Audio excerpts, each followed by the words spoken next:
Hi there, welcome to Angels Nook.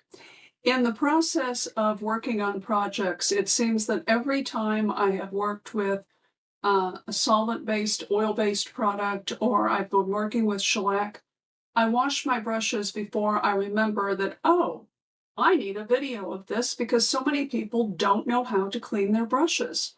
So that's what this one is for you, and it will show you how to clean using mineral spirits with the solvent bases, and it will also tell you the steps for cleaning up a brush from shellac. There are people that will tell you that you can use corn oil from the kitchen to do cleaning of the brushes. You definitely can't for shellac. But the problem I found with that is I used an awful lot of corn oil trying to get the solvent out of my brushes. It works, but it's a lot messier process than what I'm going to show you with the mineral spirits, and it uses very little mineral spirits to get the job done. So I hope this helped you guys and answers questions that I've been getting about how do you clean these brushes. Shellac cleans the same way as your solvent-based stains and top coats, but it is made with alcohol and resins from insects. So you need what is called denatured alcohol. Regular alcohol, rubbing alcohol does not do it. You need to pick this up, and it comes in smaller cans. Where we were, I needed to grab a can, and this was all they had in stock. I don't normally keep a can this big. Usually I keep a small can. They're in plastic bottles. They're about this tall. It evaporates super quick, and there's a lot of uses for it. Don't let the word fuel worry you. This is what is used to clean up anything that you have used shellac with. And shellac, as a reminder, is the only thing that is going to seal in tannins and that is going to seal in odors. Maybe it's smoking odors, maybe it's just a foul odor in a piece of furniture that you've tried everything else. You've cleaned it with soap and water, you've put it out in the sun, it's still not doing. But every single surface needs to be done with the shellac, and it brushes on to do that, to get a thick enough coat to do the job.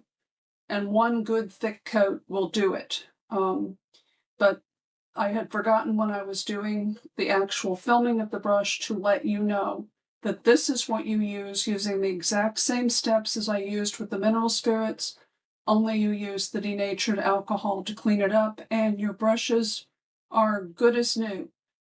There are times that I'm going to throw things away, a foam brush, or it's something that a chip brush, but when I've got a good brush that I have been using, or a brush that I really like how it works, I'm going to clean it out, whether it's with mineral spirits for your solvent-based or the denatured alcohol for the shellac.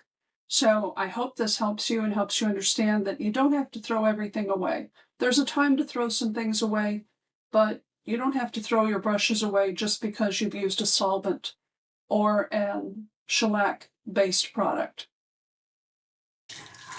I've got the water running so it will get hot because the method for cleaning an oil-based solvent out of brushes is very similar to my video on how to clean just the water-based products, but it's got some extra steps here. What I have in here is a couple of, about 2.5 tablespoons of mineral spirits. And it's got a little bit of the brown in it because I just wiped out this container from staining a chest I'm working on. This is the only brush that I used with stain out there, but I don't want to lose it. It's still a good brush. So the first thing I'm going to do, and you can see you don't have to have a gob in here, is I'm going to work the bristles of that brush and really squish it down in here. And you can see that the stain has come out into the mineral spirits. Then I push the side of it on the side of the container. I'm going to put some Dawn on it. It's not ready yet to be finished, but this will help to break loose some of the oil that's in there. Dawn by itself absolutely will not clean it out. And it's okay that this is splattering in the sink. It's not going to hurt it. If I had a bigger brush, like the project brush or a chip brush, I'd put about 4 tablespoons in here. And you can see I went right back into the mineral spirits. There's plenty of mineral spirits to keep working the stain out of this brush. Just because it's discolored doesn't mean it can't do its job. Solvents work different than water-based does. And there's no sense in using a bunch of solvent if you can use a little bit to clean it out.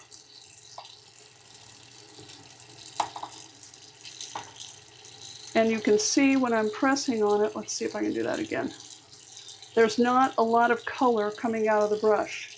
So this may be enough to, and I put a bunch of Dawn on there. It's not a teeny tiny speck. Now, the other thing I'm looking for in my glove is, am I seeing a bunch of brown coming out of the brush like I did the first time? And I'm not. So this is probably going to do it. But I'm going to check it again once I rinse it out.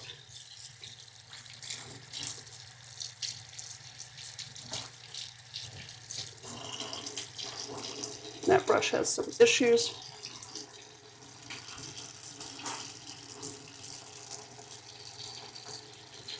And I'm going to get a little bit of the mineral spirits on my fingers. And you can see it just took the stain off my brush.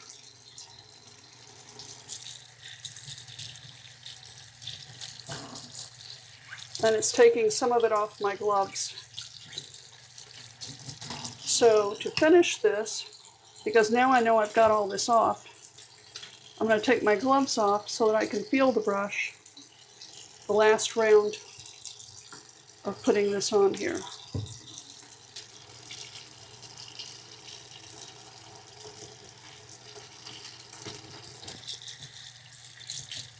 And yes, it's not oily. It's all clean. And it's just going to lay here. And I'm going to take one of my paper towels. I don't have a lot of stain in here on the sink, so all I'm going to do is wipe it down to get all that off. If I had stain in here that was showing, I would use some of this, even though it's brown, and do it in here. But I would do it while my gloves were still on. I'm not going to do it right now because I don't want that all in my cuticles, because my skin just likes to drink up the stuff.